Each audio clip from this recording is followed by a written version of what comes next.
Unicorns of Love style all over Giants, take the game and advance in the gauntlet. Right now, we're taking control. Tired of waiting for something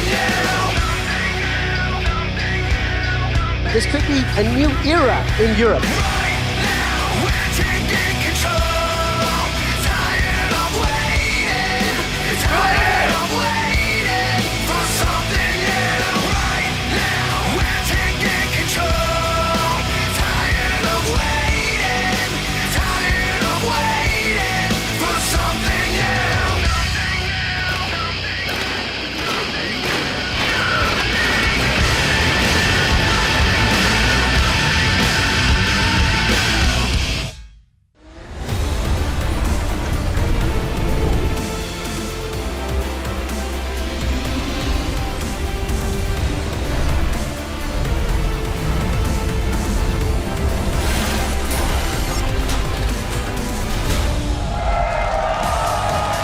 Hello and welcome to Berlin, Germany, where we are coming to you live with Day 2 of the European Regional Qualifier. Yesterday, the Unicorns emerged victorious, and today they face Fnatic, a team desperate to prove they are still worthy of the world stage. Good evening, everyone. I'm Evie Schogg-Supporter, joined here at the Analyst Desk by a bunch of interesting people who you'll see in just a second. First, we're taking a look at the Unicorns already. As said, hello, I'm Evie Schogg-Supporter, joined here by Vander, Perks, Hello. and Mithy. Hello, gentlemen. This is going to be very interesting. You guys are energetic and ready to go? Yeah, I'm sure. really happy. Oh, you're here 2 days in a row. You really love it here. Yeah, I love this. I must You're say going the tomorrow as intro well? video- The intro video The got me hype, yeah. pumped, yeah. Yes. Yeah, the hype The is EU real. production. Yeah. Fantastic video there. Well, before we think locally, let's think globally and get an update on who has qualified for Worlds so far. Because most recently, INTZ qualified overnight as the international wildcard. And also AHQ, they qualified a few hours ago for the second LMS spot. And that will be their third year in a row qualifying for Worlds. So you guys as Worlds contestants, what do you think of these newest additions to the pool?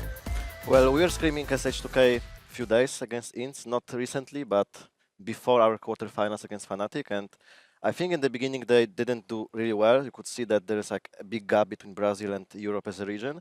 But I think their players are smart and decent individuals, so they learned a lot from just being here. So I do believe they can play decent, yeah, in Worlds.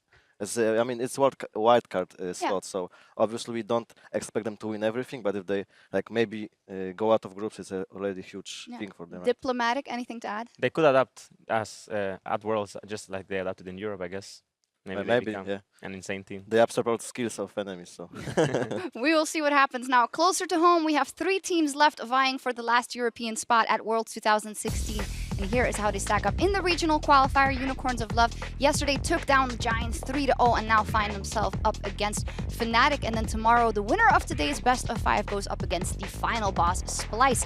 Now with the desk so stacked tonight, we want to hear from you. Jump on Twitter and hit up LOL Esports with any questions you might have for our guests using the hashtag AskTheDesk and EULCS. You know, a lot of your fellow pro players sometimes send in questions, and sometimes we might use some of those. Are you a bit scared? Yeah, I wait for Janko's question to pass. The one is coming for sure. Yeah, we'll see what happens there. But for now, let's dial in on tonight's best of 5 between the Unicorns of Love and Fnatic. UOL yesterday, I said, a huge win over Giants, a very one-sided 3-0, much as their quarterfinal matchup. Can you guys give me, or Perks, the TLDR, you were here in the studio watching that series? Well, game 1 was a stomp inside of the Unicorns.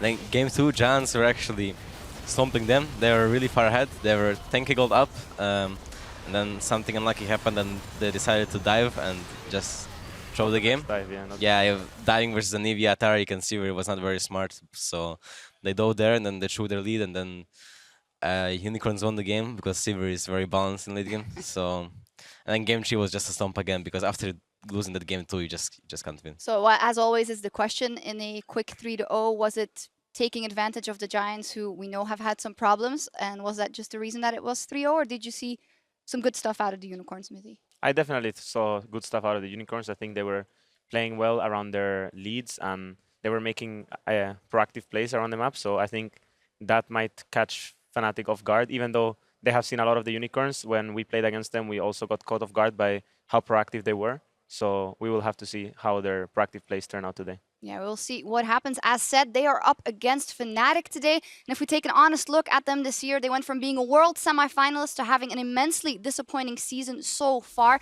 This is a team, if we look at their past achievements, that has 5 EULCS titles, 4 World appearances, 1 World Championship, 2 semifinals. And Yellow Star has been to every World. This could be the first time that he misses a World Championship. So what has happened to Fnatic over this season, Vander? Well, I don't think it's just one thing. Obviously, I guess we all miss Daylor, but Where's the flag? Where is it? No. Where's the ripped Daylor? Okay. we brought Daylor for you, so there is still hope. The hope is here.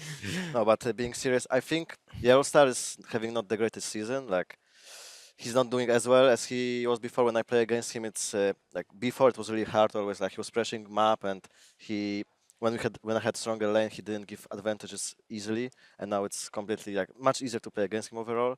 And then also, I think that top lane jungle doesn't have the same synergy they had last lead with Huni Reignover. It's, I think, the support and top jungle are the big differences, and I think Fabivan and Reckless are playing kinda the same, like good. Yeah. They don't get carried anymore. Yeah, but Yeah, that's true. That's true. I agree with Vander. I think Yellow Star has been underperforming greatly. I think that both in decision making and mechanics, he's lacking this year. But I don't think we should give him too much slack, because I'm pretty sure he has more. He has achieved more than all three of us combined. So I think we should just give him the respect he deserves. It's always a double thing, because you have to give him the respect he deserves, but you have it's to going to come down to the criticize. wire now. Exactly. Final thing, I heard you talking about Febivan. Perks, what do you think of your pro player friend's performance? It hasn't been on top of it, and also he's been very, very emotional and vocal on Twitter the last couple of times. So do you think it's getting to his head, or in his head, that he hasn't been able to carry as much? I just want to see the 2015 Fabian back. That's what I. On a serious note, I think he's been emotional, yeah, and vocal about it, because he doesn't have as big impact as he would have last year. Because last year they were a better team and they had better players who would like take on the proactive players on the map and then just let him play really good in team fights and mechanically, and just let him perform. But this year, I think it was more to him to become the leader or the captain, and I don't think he has quite grown to have that role yet. And you can see that he can't carry games, but it's not because he's bad. It's just because his role is not meant to carry games. It's meant to perform good with your team. Well, I think when we faced them in quarterfinals, we 3-0'd them, and it was maybe easy from the outsider's perspective, but it wasn't that easy in game. I think if they played as a team more, like they had a lot of room to make plays, especially early and mid game. Like they were pressuring us as free on the bot tower, but then the Lissandra had TP and she never TP'd to our lane. So if she did something like they did something like this, then they would get tower, they would maybe get some kills, but every play they made was like not coordinated at all, and then we could always, even they tried something and then they screwed up, and then we took advantage over it. So if they fix those like team play issues, I mean maybe communication or whatever, I don't really know, but if they just play better as a team, I do believe they can win the whole gauntlet. Well, we'll get your predictions in just a second, but now for a closer look at a key factor that could make or break Fnatic series today, we are going to check in with James Strauss O'Leary. Thank you very much, Shox, and thank you, Vander, for that perfect setup, because that's exactly what we're going to talk about. That was not planned at all, because we want to hone in on Fnatic versus H2K and some of the issues that kind of came about with Fnatic's team play. The first thing that we're going to look at in order to kind of contextualize all of this is the jungle proximity for Spirit for these 3 games. This is only on 6:15, only the series against H2K. And you can see that Spirit spent a lot of his time around his AD carry. This is what this big spike here for Spirit says. And you can see just how much above the average that is. Remember, this is time spent around the AD carry. That's within 2,000 units between 3 and 15 minutes, so predominantly in the laning phase. The impact that has is very low for the top lane, a little lower for mid lane, but what does this actually mean in-game? How does that transition? Well, we want to show you, because we want to show you just how many times Spirit came down to the bottom lane. So here's a bit of a montage on some of the spears. So many missed spears that we spawned the new meme of having a mouse, and of course H2K And Forgiven wanted to make a little bit of fun, perhaps, of Spirit. And you can see it even transitioned up in the top lane. When they did the lane swap up to the top side, Spirit still coming up to the top side. All this is built to do is throw spears, and as Vander was talking about, react with a TP to push them back away from a turret, eventually looking to take that tower first blood. We've paused this replay here because this is the moment where it all breaks down for Fnatic. And there's a couple of key reasons for it. And the first thing we have to do to look at a key reason is look down on the minimap. And we talked about Spirit a lot. Well, he's nowhere near his bottom lane this time. He's all the way in the bottom side of the jungle. So no assistance from him in this scenario either. And you can see his counterpart is already making his way up to the top side. A couple more things. Two specifically. One, 2 teleports available for Fnatic, and nobody has decided to use them as H2K are already coming forward in this lane. And the key thing that we want to take away from this is a whole team mistake, Fnatic not playing together, because it starts from Reckless and Yellowstar pushing forward in lane. They didn't get themselves the turret, they didn't utilize the siege, and then nobody really reacted in time to allow Fnatic to actually bounce back from this aggression from H2K. So as we play it on, you'll see it eventually ends up that H2K are the ones that pick up the kills, will end up getting tower first blood from it, and Fnatic's early game built all around getting themselves into the bottom lane just backfires completely. It's the type of strategy we've seen a couple of times out of teams like EDG, who have used a lot of globals, along with jungle pressure into their bottom lane to snowball really hard, and it can be successful. We're expecting to see more of it on 6.15, but if Fnatic haven't tightened up their team play, I'm not too sure how they're going to fare against the Unicorns today. That's all for the Telestrator segment. We're going to head back to the desk for those predictions that Shox was talking about. Exactly. Thank you so much for that, Stress. A little follow-up for you guys then. Where should Spirit focus his attention versus the Unicorns, Mithy? That was a beautiful It teleprompter. was It fantastic. was Yeah. perfect. Great. Thank you. Yeah. So where should Spirit focus? I think the meta right now is it should be where you draft so that you have one winning side lane, either top or bot, and then you play around. You play with your mid and jungle towards that winning side lane, and then just the other lane just plays a more defensive game and lets your winning lane do the work. So I think Spirit should play more around mid coming into these games. All right, we'll see what happens. I hear that the players are almost ready, so I'm just going to get your guys' predictions. Vander, kick it off. 3-2 for Fnatic. 3-2 Fnatic. Perks, you said 3-2 Fnatic 3-2 yesterday. Fnatic. Just remind me. Yeah, Staying I'm with keeping my prediction. 3-2 Fnatic. 3-2 Fnatic. If we see the Fnatic from playoffs, they will surely lose, but I do hope that they got themselves together and 3-2 Fnatic. Everyone always bets against the Unicorns, and the one time that our analysts voted for the Unicorns was when they lost to H2K in the third place match. Why? No, is that? I voted for Unicorn Oh, you yesterday. did?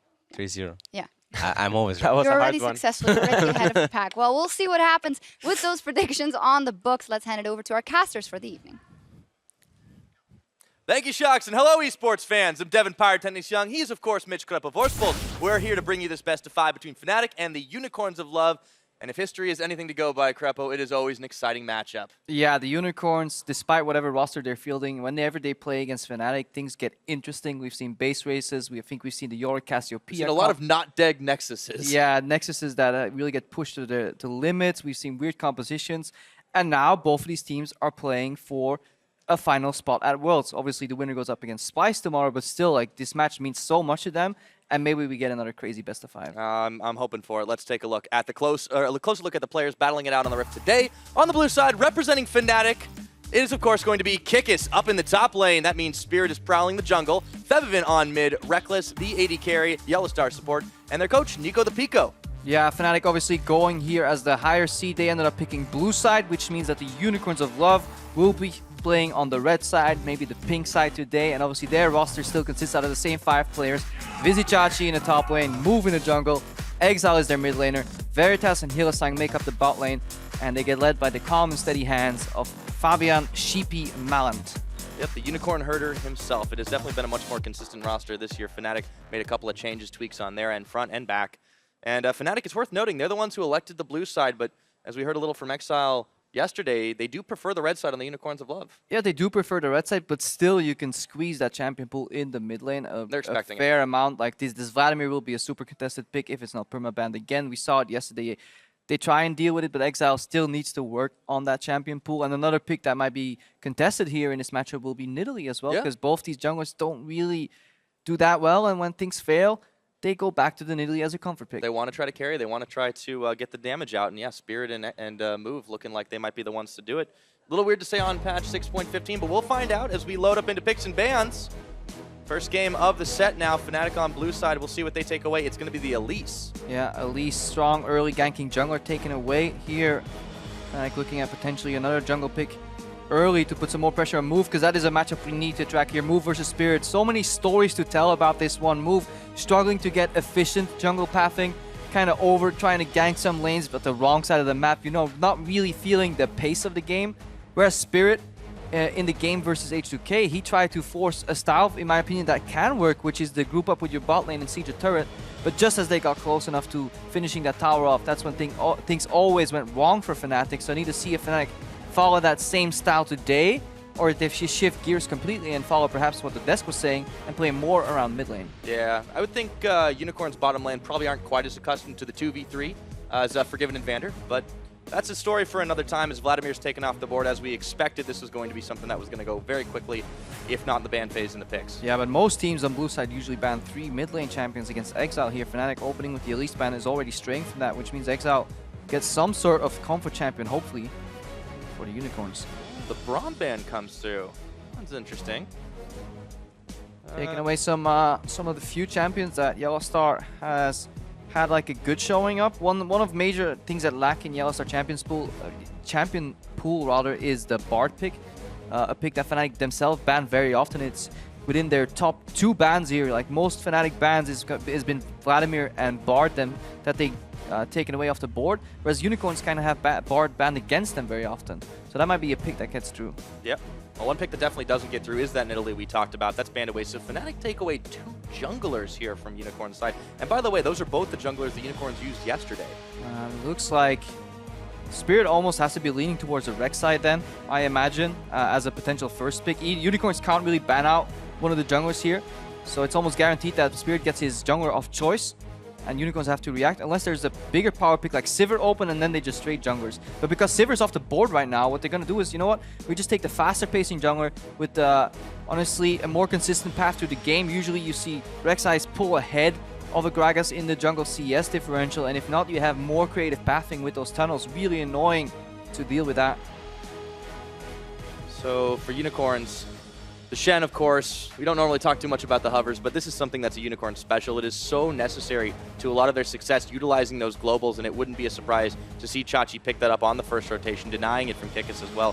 Move could fall back on something like the Gragas. He's clearly had a lot less success on it, but if the Unicorns can get themselves some winning lanes, they may not need a jungle matchup that Move is comfortable on. Yeah, but he doesn't have to pick up that yet.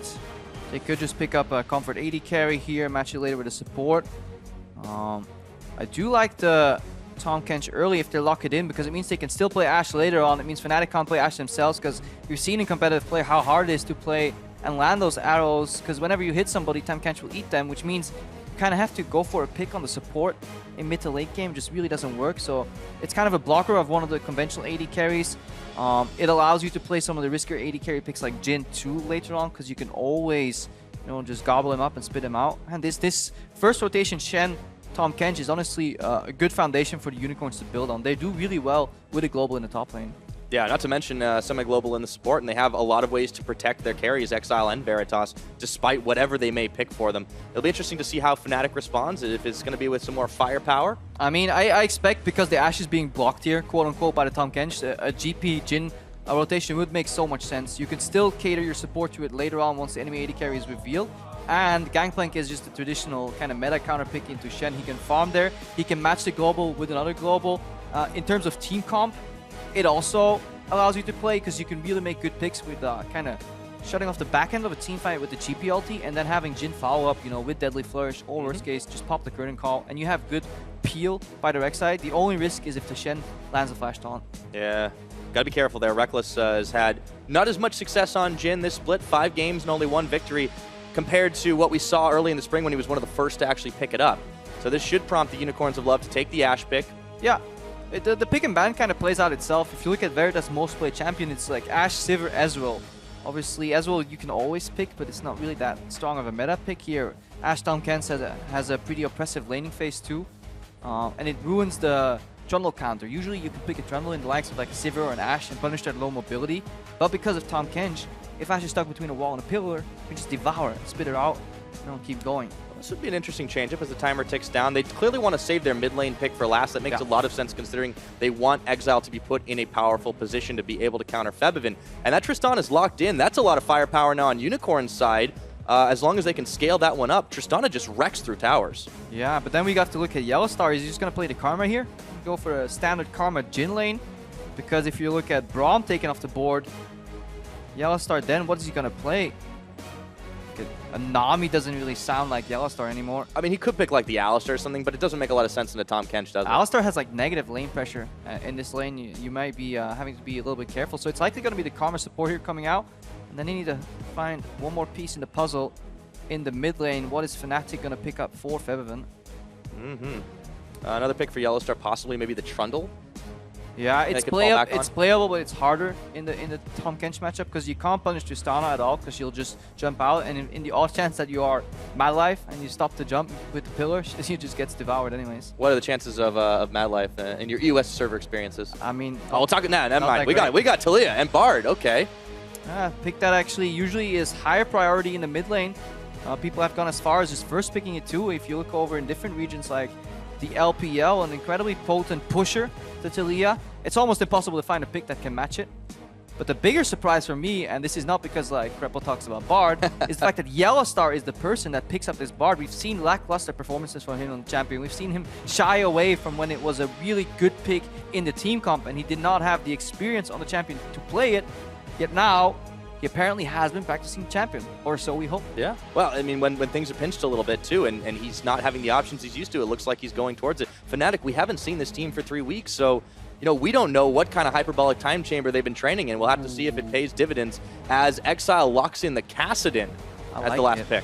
Kassadin to Talia, really dangerous for Talia later on. She can get singled out. This is going to be a really big challenge for Yellowstar because playing this Bard into these picks is incredibly hard. To lock down a Kassadin is almost impossible. Any target you hit will get devoured. So the only way you kind of play him is you time the Bard Q on Tahm Kench as he is forced to spit out whoever he has inside him, so you get the instant double stun. But that is so timing specific that it's almost impossible to do consistently. And against the likes of Shen too, it's really hard to punish or make pickoffs. So we will finally get a true test for Yellowstar in game 1. Yes, we will. Have to see if he passes that one. He's been studying for about the longest out of anybody here. Fnatic, they will need every ounce of that if they can take a win here. If not, the Unicorns will be marching on to face against Splice. But it is only, of course, the first game. Yeah, both compositions will be running the 1-3-1 in the mid game here. The only exception being that Talia will not be running teleport when she's on a side lane, but she's hyper mobile with that ulti. Can join, but hopefully we get to see improved macro because we've seen it lacking a little bit from both teams. But to truly play these comps, you need to nail the 1-3-1. You absolutely do. Now the champs are locked in. The players are ready. Let's get on to the rift for game 1 between Fnatic and the Unicorns of Love. We will show a lot different than what we did versus HJK. Like, we will come really strong because people don't even expect us to win versus Unicorns. We have played Fnatic before, and I don't think they're that good of a team. We can beat them. It will be hard, but I think we can beat them.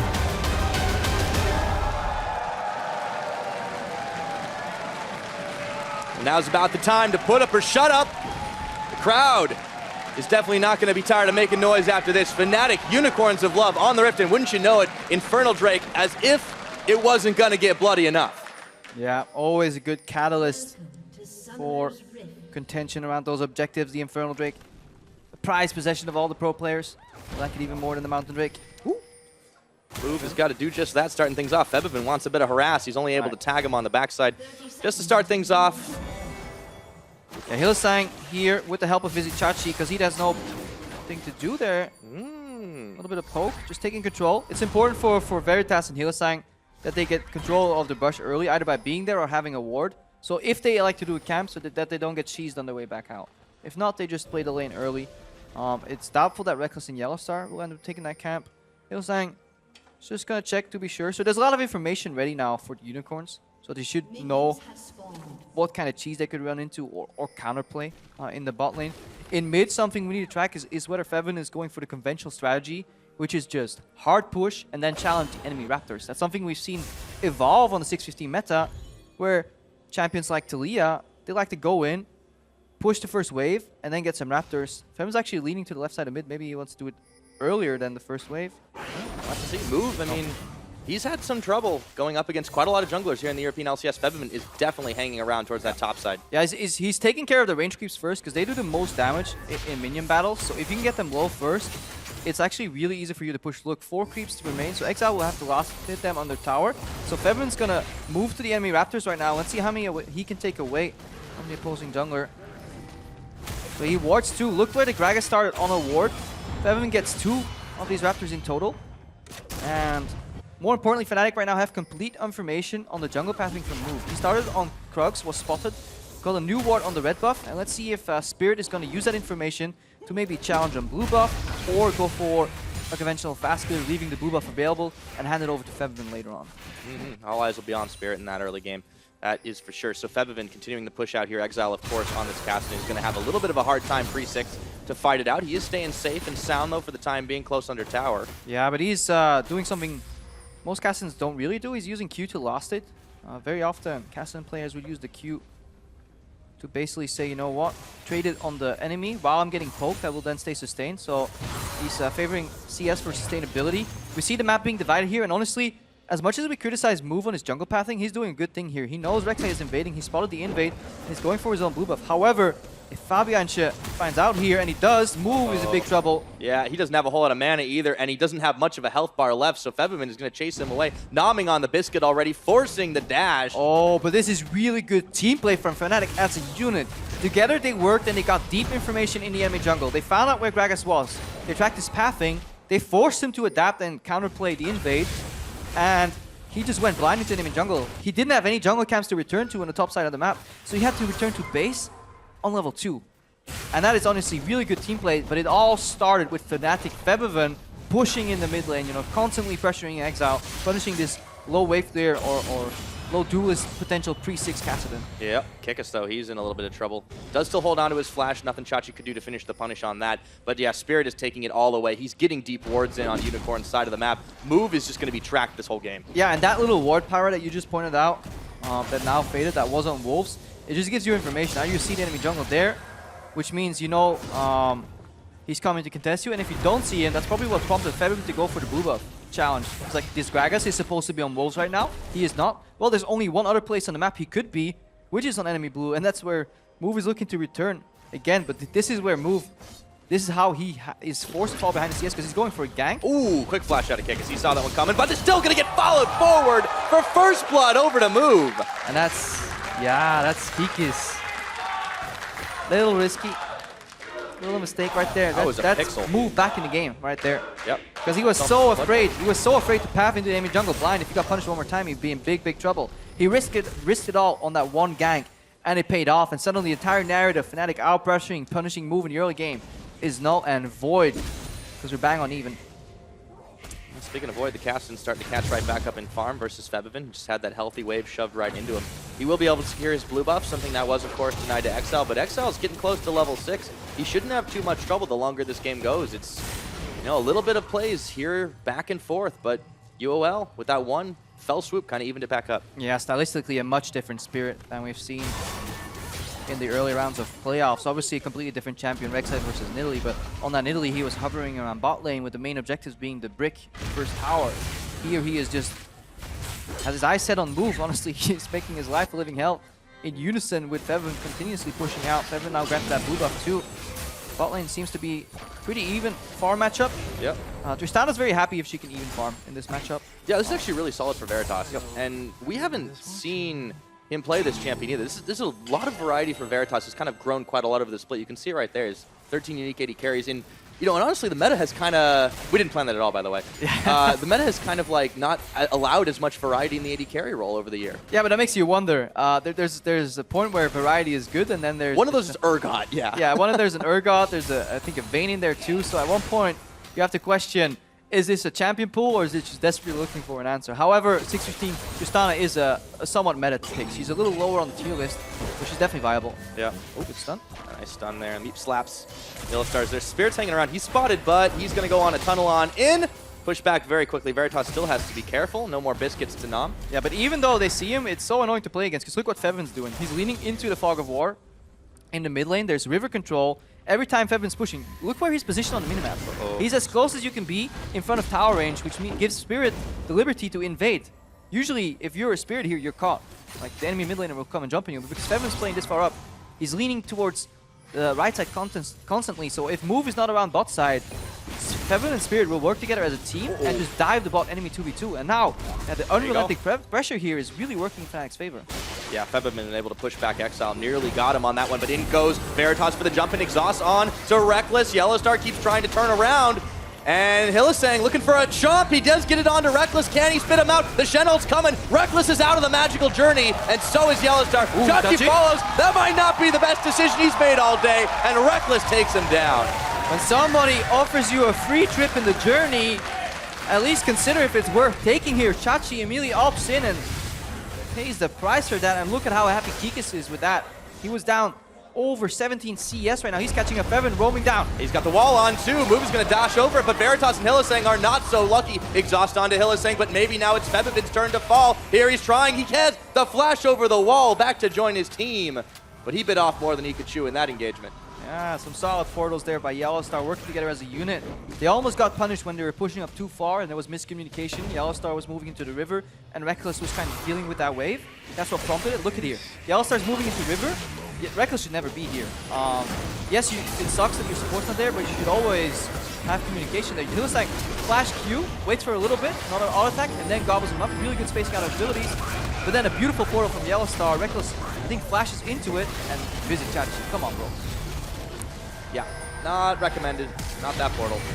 Good ultimate out of Kikis too. Kind of contribute to the whole effort. Veritas going very low and Hylissang as well. And that's the power of that gangplank in the Shen matchup. You don't need to physically join that party. You can just send a cannon barrage and keep farming. He was behind from that early exchange. Now, Move is waiting for the counter game, but he's only level 5. Remember, Fnatic did a great job putting him down, so if there was an explosive cast in this fight, Fevin will be dead, but Move is kind of awkwardly stuck across the wall, which allows Fevin to survive. Move still on level 5 due to joint teamwork from Spirit and Fevin. So, all these kind of incremental leads procured by Fnatic have been team plays. Pushing mid, invade jungle, you know, top falls behind. You know what, how do you get back? Well, force the Shen to go bottom, and then now the Gangplank is farming better. He's still 20 CS down somehow, but imagine what it would have been if the Shen was continuously present in the top lane. Yeah. Unicorns, by their token, have really only done it in the individual plays. Move securing that first blood off the one big play that he kind of needed just to get back in the game. Spirit's still taking away his jungle. Hylissang will try to head him off in it, but you know, he's already lost out in the blue buff. Move's coming just a smidgen too late and realizes there's nothing for him. Yeah, every time he walks into his jungle, something's taken away. And every time he looks at the minimap, Fevin is leaning towards the side that Spirit is invading on. Even if you don't see Spirit, you can probably guess where he is based on how Fevin is playing. YellowStar with some portals already ready to join that fight too. Any pick off in the jungle can happen with the Tempered Fate too. Unicorns, however, they're waiting for this Kassadin pick to start scaling. Later on, level 11, level 9, he can jump up to Leah and do a whole lot of damage. Yeah, not to mention this Tristana can do much the same. They can start to shred down those towers. Exile does get a bit of damage out onto Fevin. Spirit's there to back him up with the double buffs. And Exile goes in, might regret that decision. He's knocked up, has to flash away. And he should have the Rift Walk out. Spirit still chasing him down. Gonna make him work for it. The Prey Seeker could do enough damage. He just needs one more shot. Spirit does not have that flash, but nonetheless, Chachi is taking no chances here. And now Move goes in, throws the barrel, knocks Fevin, flashes for the auto, and finishes the job. Exile has to be careful now as he's out. Oh, that feels bad, man. If you're Fnatic right there, so close to killing Exile. Move, really good spacing out the combo. The awareness that the flash was obviously down on Fevin in the earlier skirmish. Spirit says, you know what, I'm just going to keep farming. This is the 11th game in the season where Spirit is up more than 15 CS of his opponent at the 10-minute mark. That's honestly really impressive. He is, when he gets his game going, he's such a good pacing jungler who mixes in ganks with efficient farming, and that's his style, but he needs mid laners to push for him. He needs his team to play around that, and right now, he's done farming. He's looking for a dive. He's mixing it in one more time. Chachi's almost got no health left. He's going to have to flash. Oh, nice! to get him out of danger. Well played by Chachi. That's actually much harder than it looks because you have to guess, is he gonna unpower immediately or just... He's going in still. Exile's around. So they saved this tower from a lot more damage. Yeah, Chachi just made that one look easy. Yeah, and they save the farm, more importantly too, and the experience. Really important that these Unicorns picks keep scaling here, get to level 11, get access to their better ultimates here, especially Exile. Because when the jungler is on the same level as enemy mid laner, something went wrong. Clearly that's the case. Febiven's going to get himself another blue buff. Not much Move can do, even though he was moving to stop it, and turns right around 180. Throws down the ward, though. Nonetheless, we're at about 12 minutes into this game. Still a gold lead in favor of Fnatic, but Unicorns have been firing back, and as you said, they're biding their time. They're waiting for those power spikes to come in, and they do have a ridiculous composition for when those levels hit. Late game, there's still plenty of damage though on Fnatic. Let's not underrate that. Gently a Gangplank can win fights too if they're positioned right, but there's assassination potential. There's really good outplay potential in terms of 1v1 on the Unicorns. However, the draft has given Fnatic two controlling matchups. We could say winning in mid lane. In bot lane, the CS was even for a while prior to the dive, but the way we describe matchups nowadays is not about who truly beats them in CS, it's about who has access to the push. And Fnatic have been continuously pushing bot lane for the majority and mid lane for the entirety of the game, which means Spirit now has 2 lanes that he can invade in between of. And that is exactly what he's been leveraging and just punishing Move for. Yeah. Move's still been able to get a little bit of gold back in his pocket, mostly thanks to the couple of kills he's procured. And, you know, it's still worth mentioning this Infernal Drake on the board. Teams tend to not rush the Dragons down so much anymore, but if a big fight goes awry for either team, that's going to be the 8% AD and AP that, you know, both teams will want come the late game especially. Oh, this Dragon can definitely be a catalyst for big gold swing in this game. Hence the caution. Unicorns are definitely not one team that's going to start it, but they could catch Fnatic there. Imagine if they're doing Dragon, they jump, or they kind of group up, and Cassin plus Piggyback Shen comes in swinging. Suddenly your Talia's gone because she's low mobility, and Fnatic's in trouble. That's why they're hesitant. They're just taking away things of Unicorns, like small objectives, like a couple of jungle camps here, some vision, denying them some CS because they have to be careful because of Fog of War. That's the game Fnatic's playing right now. See it right there. Spirit goes in, clears the ward, throws down the pink, and puts one in the back of the pit too. They want to make sure the Unicorns aren't going to be the ones rushing it down themselves. Kickus still held here under tower, 20 CS and some change down. But look at how healthy he's been able to keep that tower. The Gangplank barrels just keep on flowing. Yeah. And that's the difference here. Yes, he's pressured, he's low HP continuously, but there's no chip damage on that turret. Shen is never going to hit that over and over. There's no aggression generally on the bot side of the map, or all-ins, because people are so afraid of the Shen ulti. So it's more of a pressure game. Yeah, not to mention, Kickus just needs to kind of hang out there until he gets himself his Trinity Force. He's 2/3 of the way there. He's got some pretty fast shoes, so he can definitely take himself a run if he needs to. And, you know, it's still a waiting game for both the teams, but not without some action. A few mistakes here and there, but for the most part, I'm liking what both teams are doing. Fnatic are still holding the line. They're still pushing farther, though. Yeah, Fnatic have honestly, they've identified a clear win condition in the early game, which is challenging enemy jungle. Look at Spirit, you know, a level and a half up right now on Move, continuously challenging these blue buffs that Cassidon so desperately needs. Like, look where he is. There's 3 dots around him in proximity, but now Yellowstar and Reckless are joining, and there's obviously Smite available here on Spirit, so he doesn't care that he gets some poke, and he can always escape with Magical Journey. This, however, if only a couple of fractions of a second later, Cassidon would be there, Gragas would be there, so these are risky plays by Fnatic, but they're working, and we see Fnatic finally working as a team again. Yeah, this is definitely paying off for them, despite the fact that they are taking these risks. And you know, it's kind of what you need to do. And a lot of times against a team that may not necessarily have the best vision in their own jungle, Unicorns have been pushed back time and time again. And it shows you the risk of drafting losing lanes. Usually this is something we fall Fnatic for, but they're really leveraging the push that they have in the bot and mid lane. Like, if they're not pushing, then Reckless and Yellowstar can't move first. Like, they push in the wave in the tower, they're freed up for like 10-15 seconds, move in and assist their jungle, and then Rek'Sai can return and then farm his own jungle or add more pressure. Fnatic could push up the ward line too. His minion wave is gone, and right now Veritas and Hylissang, they need to farm it in their tower. And Spirit's coming. They could peel away, or they could straight up dive. Remember, there's still Shen ulti available. That ward is a TP ward though. It's supposed to kind of zone. It's there to tell Unicorns, guys, please back off from the tower. There's a teleport coming. And even Febiven has joined here. They are going to clear away the last of the wave, but that tower is definitely taking a beating. Move is hanging around here. There's vision for both teams on top of this Dragon. Fnatic are eyeballing it to see if they can get this one started. They don't have the sweep just yet available. They're not going to go in here. They don't know it, and they are seeing if they can bait Move in, but Exile is also there to tag in. Will he jump onto Spirit? not without any more backup than that. They're actually going to turn their attention towards mid instead. Yeah, good defense there from Unicorns. They did not get scared by the impending teleport, knowing that they had the Stand United available. There was a ward in the pit, so move didn't get corner baited to try and check, you know, is Dragon being started? What's the HP? Do I need to be hero? Then Exile pushing the wave first. He's going to be a hero. Prompted Fnatic to kind of retweet and reset the play here. Yes, indeed. Spirit goes in on to move. Doesn't get stopped up by the Deadly Flourish, but he was out and safe. Fnatic just aren't taking any particular risks here. You can see Yellowstar, he's getting the magical journeys up ahead of time this time, so he's really working. Yeah. It makes you wonder why he didn't pick up this Bard a lot sooner. Probably because he couldn't do it much sooner. You know, it's a champion that has a pretty steep skill curve. Requires a lot of attention from a few casters. I can't blame it anymore. I'm boosted Diamond 1. But yeah, it's a beauty because it changes the way you can approach fights. Like you can push on the tower just 2 seconds longer instead of having to back off. You take a journey out. When you're getting chased down, people always have in their minds that like there's a route to the left and to the right, and in the middle is a big giant rock that you can't pass. Well, Magical Journey solves that problem for you. All right, now Fnatic are looking to pull a trigger somewhere on a play, but Unicorns have done a fantastic job defending. Remember we were talking about a rather large 1.5k gold lead early. It's still that same amount here. So relatively speaking, it means less and less, and we've seen 160 CS on this Kassadin. Exile is definitely scaling into the game. Unicorns are becoming more confident. Yeah.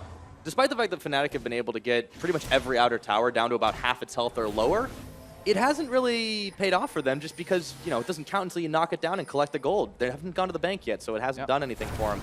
Fans, though, favoring Fnatic They're here. always favoring Fnatic. I mean, the Unicorns got themselves some dedicated fans, but Fnatic surely have the numbers. And Exile, he goes in, doubles back, and there's a flash out of Febivin. Now they're looking for Spirit, throwing the barrel. Chachi comes a second too late. Spirit burned his flash. Yeah, but there's a flash burn on Febivin and Spirit, which means the next time the Unicorns try this trick, it'll hit here. Hylissang, They're going where's bot. he going? Bot lane. Oh, that was real quick. Reckless, he's going to have to hot-foot it out of there. He's got flash, he's got heal, and Bardo comes in, stops it for just a few seconds, but in comes Veritas. Reckless is surrounded, and even though Veritas goes low, they get the kill. Exile chasing down, and he just needs one more shot onto Febby. Will he get it? Yes!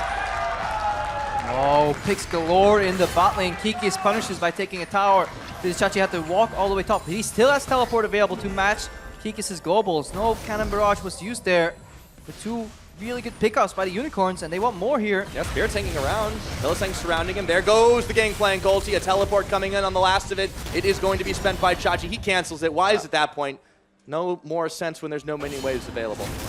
All right, but there's a lot of farm that went towards Fnatic in this game, because despite having a 3-kill lead, they're still vastly behind in gold here. Mostly because while they were hunting kills on the side of Unicorns, Fnatic had the first tower here, and that's something that got introduced on 6.14, where you have a lot more bonus gold early. Spirit rather. Ooh, that was a tense moment here. He does get stopped and stunned. He's going to get the knockup, but he just doesn't have the damage. Chomped on by Hylissang, who claims the kill for himself. And just shy of 20 minutes here, Unicorns have gone up 5 kills to 1, and they pick up Infernal. Yeah, and now they're happy. And that entire sequence had more of a feeling of a Unicorns versus Fnatic game, because historically, their games have been much more bloody. Oh, absolutely. I mean, you look back in history, right now, Unicorns all time, 6 to 8 games, right? But they've had so many more kills and deaths in all of their games. And this is why. Take a look at this fight right down bot. Yeah, it's just a good move on the back of the mid lane play. I don't think Fnatic just wasn't thinking about the Tahm Kench ulti having, honestly, that big of a range. There's only 2 targets for the Bard queue. 3 enemy members here. Exile hunting down Febivin without a flash. That's obviously, if you can punish them once they get their flash down, then you need to capitalize in the next 5 minutes. And Febivin kind of got lost in rotation. He knows he messed up. Should never happen. You should never get caught by casting in your jungle, but then perhaps it's to follow the bot lane for overextending, you know. While we were praising Fnatic earlier for working together as a unit, they were suffering, and right now this is part 2 of the engage. There we go. They've taunted onto Febivin. Exile takes him down. Hylissang came in for good measure, and there it is. Febivin's flash is halfway through, and there's already been 2 punishes on the flash list mid laner here for Fnatic. Such a good early game with the unrelenting pushing in the mid lane. But Unicorns, they bided their time. They held fast. And right now they're firing back. Ooh, that's a lot of damage on Yellowstar and Hylissang. Chomps up Veritas, make sure he wasn't the target of any more aggression. Yellowstar will have to back away. Spirit and Reckless holding on to that line in mid lane, still hanging on to that gold lead, but now the Unicorns have started to fan out, clear some waves. Yeah, fanning out here. Initiate protocol 131. Who's in the mid lane? It's the jungler, the AD carry, and the support. And then you have your double teleports with some gap closers on the side lane. So you want the Shen to maybe join with Stand United. He's obviously going to be on the bottom side since most of the action is around top side. You want Fnatic, or you want rather Cassidy to be able to join these Baron skirmishes, you know, have punishes. You want Shen on the long lane because he has 2 globals to throw in. So Unicorn's doing the correct lane assignments. See if Fnatic can withhold this pressure. That's good timing for the Unicorns as well. Their teleports are both right about to come up. Chachi's, in fact, has already done that. Febiven is here doing a good job pushing the wave back, though. They are holding their towers, and honestly, that's making all the gold difference right now. Yeah, he's holding, but they still need to be careful. Once Stand United is available later on, or even teleport from Visit Chachi, it could be an easy 5v4 controlled on the top side of the map, because Febiven, look where he's hovering. He has to always catch the wave second. Oh, Exile. Because he needs to be ready to... Oh, how much HP? Doesn't matter. 0. Oh, Kick is chasing him down. I went and checked for you, Pyra. 0 HP left on Exile. No time to chat.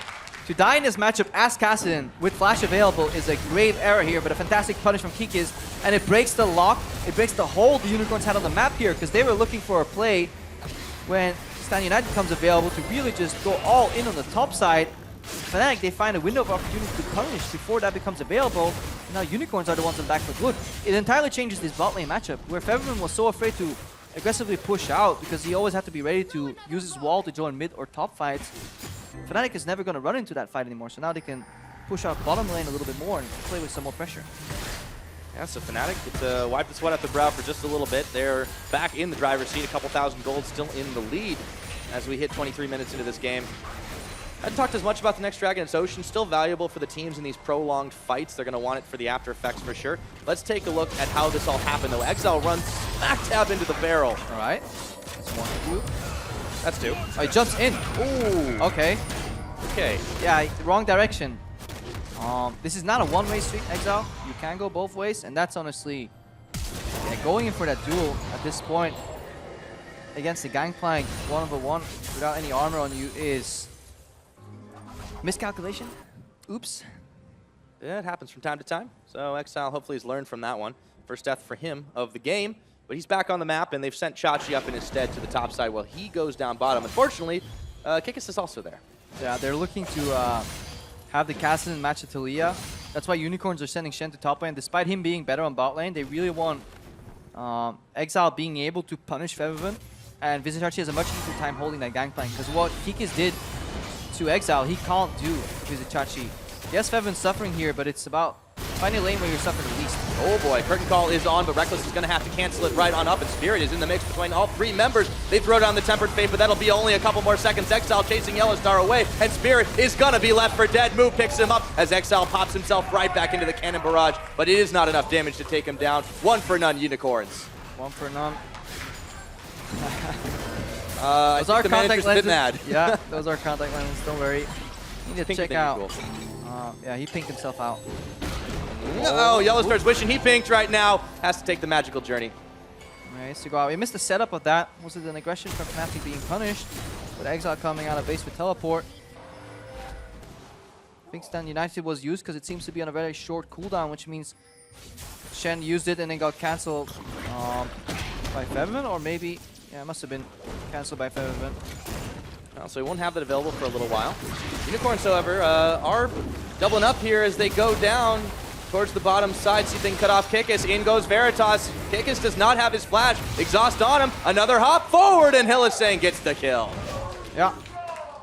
Bloodthirsty support. Yeah. Doa would be proud. I mean, he's pretty hungry all the time, from what I hear. Yellowstar's going to get caught up right in the middle of nowhere, barreled into Veritas, who shoots him down. 2-0-2 on the Tristana. All of a sudden, Unicorns are gaining map control all over the place. Yeah, this is something we were talking about earlier in the game. Yes, when they ramp up, they can make these picks, you know, gap goals or jumps. You have the Tahm Kench ultimate starting in the mid lane. It's a really potent ability, so it's one of the best supports to run in 1-3-1 compositions because you can join side lanes. Any member here of the Unicorns can show up in another lane honestly instantaneously with teleports on Exile, jumps on Exile. You have Visit Chachi, double global, and then you have the Tahm Kench with kind of a built-in semi-global if you do it from the mid lane. And Unicorns are using that to the full effect to really punish this disjointed Fnatic in the mid game. Yeah, they get themselves an Ocean Drake. Finally, they get a first turret of the game. They've been working at it for some time, but Unicorns, just with that, the gold gap is significantly closed. Unicorns, they have the momentum game right now. Fnatic are going to have to respond. Yeah, and with these tier 1 turrets following, it's a nice little gold boon for Fnatic, but it does open up the maps, and then this is something that the desk was talking about. You always need to draft one winning side lane. If both of them are losing and being pushed in, 1v1 becomes incredibly hard to deal with. So they're looking to lean on Kikis to hopefully win his side lane. The problem is there's so much punish. Even if Kikis manages to push, there's a Tom Kench that can come up behind him. There's a teleport from the other side laner that can happen. And you just need to look at some of these scores to see which way this game is going. Move, despite the fact that he was held so far back on farm, he's got 3 kills. He's got no deaths. He's been able to get in there and get some gold back for himself. The mid lane, Exiles died once. We saw how that one happened, but he's still starting to scale up. He's decently ahead on gold versus this Taliyah. And the same thing's true for Veritas versus Reckless in the bottom. Gold's even there, but the score tells a different story. Yeah, score tells a slightly different story here. Fnatic, they're looking for a more denser mid game where they put more members in the center of the map because they know if they play the split game, they're going to lose out. So they're desperately looking for a Bard ultimate here or Prey Seeker into Deadly Flourish combo, so really to lock people up here and engage. The problem is time is ticking right now. Unicorns, both side lanes are being pushed in. Yeah, and you can see Fnatic's lead just evaporating as Unicorns able to take the swing, continue to push forward. Exile's going to get some help. Kikis, he still has to use his flash, but it's followed over by Exile. He's going to jump in, Riftwalk, Oranges. I don't know if this one's going to be K. It's Exile taking him out. Kikis tried. Good flash timing really on the moment or the frame that Vizichachi drops down. But remember, Vizichachi still had flash available. So not only do the Unicorns get the kill, they communicate who is going to expend his flash to land at CC, because he definitely was in taunt flash range for a while. And this is it, this is the 1v1 working out. Kikis cannot put sustaining pressure on one of the side lanes. Taliyah can't put the pressure on the other side, and once a member drops, Unicorns have numbers advantage here, and there's still one more teleport available. So the Unicorns playing their comp to perfection in the mid game because they survived the early game. We can't state that enough. There was really solid gameplay from Fnatic early, but they failed to push it through and punish in the mid game. As a result, the Unicorns have not only caught back up, they've got themselves in the lead, and with that last hit, Vizichachi secures the 3rd turret for Unicorns. They've been knocking them down like a wrecking ball, and unfortunately for Fnatic, nothing they're able to wreck here. It's 2,000 gold deficit for them. Yeah. They're looking to sneak some wards in that Dragon, or Baron rather. That's going to be the next objective here for the Unicorns. They hopefully bring some pink wards to the party. Look at their inventory, look at that fire. Isn't that beautiful? Yeah, that's a sign of a good team. They're communicating well. They're making sure they've got all the bases covered. Yeah. And all the jungle as well. Probably told by their manager, anything pink is good, guys. Buy them pink wards. Ah, that's the Unicorn strat. I was wondering about that. Has been lacking severely throughout the years, their vision control. Hey, they needed some time. Now they've got it. They found out pink means win. 4 pink wards. Let's see where they place them. How good is their vision control going to be here? Can they find picks? All right. Kikis is trying to take himself a blue, but Move this time. He is way better prepared. He's got a few barrels of his own, and he's also got a smite to boot. It's going to be Exile that takes it. Move was just providing the big body to block. Ooh, it's bold for Move to just kind of start solo clearing that pink ward. There's Shen pressure on the bot lane. Taliyah is mid here, so Fnatic are looking to kind of fire a bullet right now, but they don't find an opening. No Tempered Fate, no Taliyah wall off. Like, Feven does not want to go to bot lane, but somebody will be forced to. So they're sending Kikis to the bot lane, which means Feven now has to hold the Kassadin in the top lane. He cannot duel this Kassadin, so he will lose lane priority in the bot lane. Ooh. And Kikis himself, he can never push out on the bot lane because of the Kassadin teleport. So there's lane priority on both side lanes for the Unicorns of Love, which means they have control of the entire map. Not only that, Chachi's just getting fast fingers on clearing these barrels away. Kikis has had a couple pop, but not able to chain it. This is going to mean it's a 3-man Baron. Remember, this is Veritas on a 2-0-2 Tristana. 3 items right now. It's already down to 7,000. But it's dark for the Unicorns. They don't see anything. They're face-checking brush by brush so carefully, and as this Baron goes down with 3-man look, they're approaching. They have no clue how low this Baron is. They're going to find out right about now what's going to happen next. Peeled off of it. Okay, Hylissang has chased down Spirit for a second. This is going to stop it. Curtain Call opens up. They're trapped behind the wall, but Exile's jumping in, and he's got to stand united. Goes into 3. A taunt onto Yellowstar. Throws down the Tempered Fate. That just buys a moment. The Deadly Flourish comes through, but Yellowstar's already gone. Veritas jumping in. He is completely untouched. Spirit, Exile has to go golden, but it doesn't matter. Veritas is cleaning house, and they shut him down, but it doesn't even matter. 4 kills to 1. Unicorns in charge. A complete stampede by the Unicorns. Resets from Tristana. Honestly, Exile with a fantastic hourglass right there, confusing Fnatic. Jumps in. Can they finish him? No, they can't. And then the resets came in. Veritas 1, 2, 3 jumps, I think, in that entire ordeal. But this was a good start from the Unicorns. They cleared out so much vision that Fnatic had to approach every single brush one by one. Now Kikis is trying to be a hero here, but He's not going to get the chance. That's the ace. The best he can do. Hopefully, he was trying to duel Exile there, but definitely worth an attempt here. But calm and collected, macro-style execution of the Unicorns off of a really passive early game. Living in the opposite world today. Oh, absolutely. Unicorns have not looked so clean in quite some time. They picked themselves up a 30-minute Baron, 15-3 in kills, and look at how it all started. And this is after Fnatic have already carefully face-checked 2 or 3 brushes. There was the one below, one ward of the wall. They place wards right now. Fnatic looked to punish by shutting them off. But look at Reckless right here. He's too close to Exile, which means he has to flash out of his ultimate. Exile is doing everything he can to deliver Shen as far forward as he can. We gotta keep tracking Veritas here, jumping into the fray, dealing damage, being uncontested. Look at how much damage he's putting out. 2 jumps because Tristana with the new E, if you explode it yourself, you get a jump reset. You don't need kills to get that jump reset, which means he's actually doing so much damage. If he wasn't dealing the brunt of that damage and played like a careful backline KDA player, Unicorns would have not won that fight. Yeah. All the same, though, Exile is definitely starting to get in gear. I mean, he was on the front line that entire time, and he had Chachi at his back, but he also did the phenomenal job. Just everybody of the Unicorns kind of... They're doing what they need. They're just saying, you know what, guys, we're going to dive in. Somebody of us is going to die. This Cassid in the mid-game deals tons of damage. Ooh, Hillisen? Okay. It's okay, he's fine. He even sticks his tongue out. A Magical Journey, and Veritas is chasing him down. He's going to hop right on over.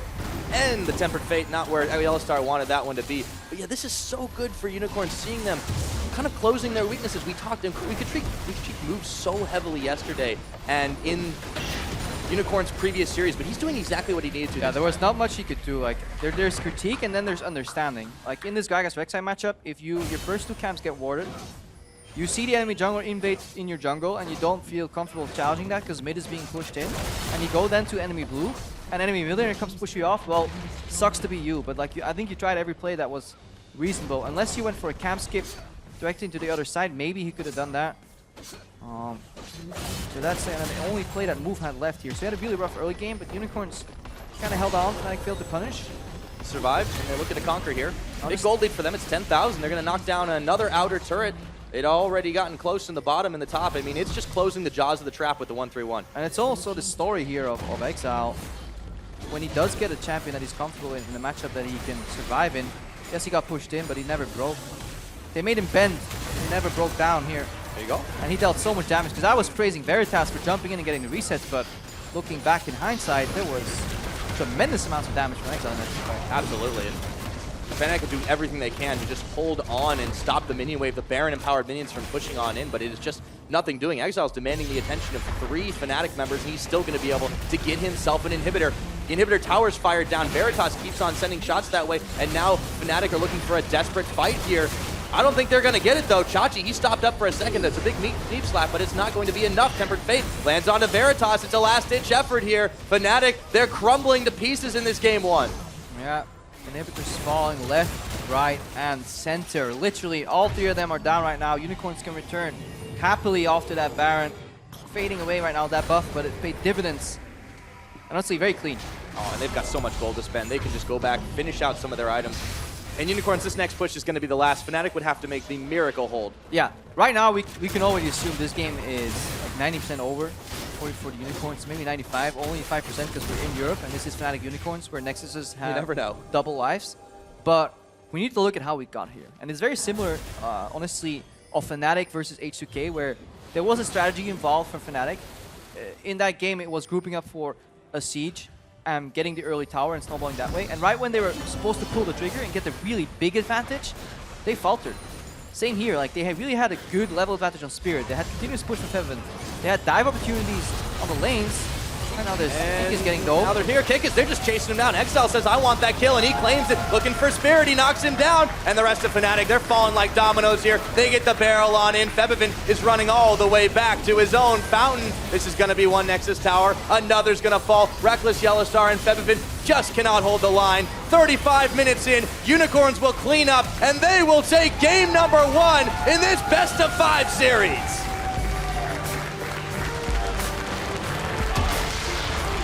Yeah, game 1 to the Unicorns. They didn't break when Fnatic was pushing them in the mid lane, making the moves on them. But honestly, similar story for Fnatic. They could have won this game if they managed to get more picks off. With the combined roaming opportunity of that Weaver's Wall and Tempered Fate, combined with a follow-up of Curtain Call, there should have been a situation where Fnatic put all those puzzle pieces together and solved it. But they failed to really get it. And it's hard because there's always a Stand United and a Shenalty. And like, yes, there's excuses, but if you draft this composition where your entirely early game is based around pushing in mid, roaming with the jungle, you need to break that bot lane. Like, they can't be allowed to survive with a melee support. And they got close to finishing off the turret and going for the dive, but I think they hesitated. They were afraid of the Stand United despite having Cannon Barrage, and I think that is the main phase of the game where the Unicorns, once they got past that point, they got those picks in mid lane. Fevin died a couple of times, and from that point on, it's incredibly hard to play this composition from Fnatic, because as we saw, once you have both side lanes losing or on the threat of a Tahm Kench ultimate from mid lane, you can't control the map. Like, with no pushing lanes, They didn't respect the Tahm Kench ultimate a lot of times either. I mean, this is what opened the map up for Unicorns. And it makes you wonder, if they're afraid of pulling the trigger in those types of situations, does that merit them trying to ban these things away? We've seen people banning a lot of comfortable Exile champions, but why not about some of these globals? Yeah, I think the Tahm Kench could go up in priority for Fnatic, because it's what facilitated some of these roams. Yeah, guess we'll have to see. But with game one under our belts, we're going to head over to the analyst desk to see how it all happened. Thank you so much, Pyra. The Unicorns of Love taking game one here, and as Crepo said, and we're going to talk about a bit later, the fact that Fnatic had a lot of pressure early in the game, but they didn't, translate it into the rest of the game. So let's first take a look at what the Unicorns of Love then wanted to do. If you look at their draft, Vander, what is the game plan here for the Unicorns? Well, I think the early game is really tough for Unicorns. Like, Rex will pressure Shen, Gragas, and then Bart, Jhin is pushing lane to Tahm Kench Tristana, so he can, as he did, he can easily go on into Gragas blue buff, and then Talia has pressure mid. So Gragas expected Rek'Sai to come, and then Talia countered it really well by pushing him off their own blue buff. So like, Gragas was really behind from it. And then I think the whole game plan for UOL has to be just to stop Talia from roaming to the sides freely. So just put some wards, put some pressure of Gragas to Kassadin, which at level 6 should have like decent matchup, I think. Yeah. Especially with Shen. Yeah. Because Talia has no ghost as well, then Kassadin can always like try to go in and just at least force flash or chunk Talia. Yeah, and as Mithy mentioned, especially in the beginning of the game, it was all about Spirit and Febiven just putting pressure on the side of the Unicorns. Yeah, definitely. I think Spirit and Fabian did a really, really great job. I was really surprised with how they both played together around putting their Gragas behind. They used their wards well, and yeah, here we can see how Fabian level 1 sees how This is really good by him. Gragas starts with golems, then wards his red buff, sees Gragas at red buff, takes his raids, so Gragas cannot get level 2 here. Meanwhile, level 3, sorry, yeah. Meanwhile, Rek'Sai invades his blue buff, and now Fabian is gonna proceed to go and ward just keep his own blue buff and defend it from Gragas taking it. So Gragas is gonna be like 2 levels down, and Spirit does a great job at pathing properly and snowballing his lead. So he was, what was his CS difference at Almost 50? double. It was double CS. He was like 90 CS and, Yeah. 40, and Gragas was like 40, yeah. Yeah, we're going to take a look at the CS difference. And a lot of times we criticize move, but in this case, it was definitely Spirit and Febiven just coming with the correct game plan and not so much move underperforming. However, you got all that setup from the side of Fnatic. So what is the next step then? Because we started to see it go south for them, Bergs. I think their team code they played was risky to execute, or you need to really win early game hard, and I think it's just risky to pull it off against like champions like Kassadin, Shen, who have decent early game after level 6 and they scale well. And on Silent they cannot do anything because the Unicorns have Tahm Kench and Tristana mid, which are like 5-5 versus their duo, and Tahm Kench can always ult on silence, while Kassadin and Shen can win versus literally anyone on silence. So Talia and GP can never go on silent alone, and it just makes their whole game plan very hard to execute if you don't snowball early game. So I think, yeah, was a risky comp to pull off. I agree with Perks here that it's hard for Fnatic to pressure hard after this lead, but they had the lead, and what they had to do is constantly put pressure to bot side. So Talia can just push the wave, put a ping somewhere in the river, hide all the time. So then Tristana, Tahm Kench will always be scared to like poke and push them off. So what Bart and Jhin can do is push to tower, then look for ulting the tower, or just Jhin randomly ults to poke them off, and then Talia can come with the wall, the Gangplank ult, and obviously if Gangplank ults both with Shen, then it's much better for GP because he can stay in the top lane just farm. Yeah, but however, it went the other way, and we're going to take a look at a couple of clips here where Fnatic lost the plot. We see Reckless dying down bottom when they try to force that move. Then Talia, the roam doesn't go quite as expected. Mithy? Yeah, I think that the main, I mean, Fnatic had a plan which was to get the first tower over UOL and just snowball through, like basically snowballing tower into tower into tower. But he just kind of like there were too many individual mistakes. Vivian dying here, Reckless dying beforehand. But I think this was really good by Exile because he saw Talia was missing from lane, then he walked into his jungle because his Castellan was flash and ult every 3 seconds. He just walked into his jungle to see if Talia is gonna move bot. And he found Talia and killed him because Talia cannot do anything. If Castellan finds him alone, he just dead. So And Exile is And the then dual king. Fnatic just dies Yeah. one by one. I think what Fnatic did this game was really similar to what they did against us. So Spirit got like early pressure for them for the bot lane, so they could just push all the time. And then when Spirit is not there, they're still pushing. So then, like this case, you could see that Tam can just ult with Gragas and they got punished again. And then they just lose. If their bot lane dies, I think it's super hard for them to win because then they can't pressure bot anymore. And Perks, you had a hard time watching those moments with Yeah, Pemivin as well. You felt bad for him.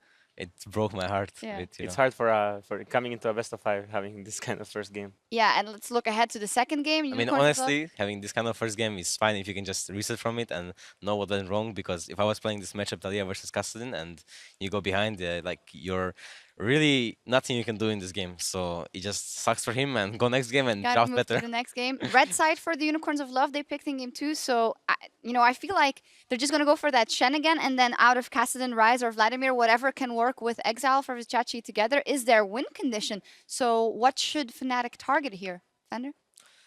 I think it's hard to say. Maybe I think they should probably not let them Shen or like Shen Cassidy or Shen LeBlanc. I think that's and Shen Vlad. So I think either That's they a can. lot of things. Yes. LeBlanc is useless. I think LeBlanc is really fine to have, but Shen Vlad and Shen Casa. I think it's just so either they like, can ban Vlad and Casa, and then Talia has good matchup into LeBlanc too. I think. Into LeBlanc and Ryze. Yeah, and yeah. He plays on those 4 champs. So then, I think it's the Unicorns, the team that if you give them Shen plus Vlad and Kassadin, then they can win. If they don't get it, I think they struggle hard. So yeah, I would just deny it. Okay, final thoughts, Mithy?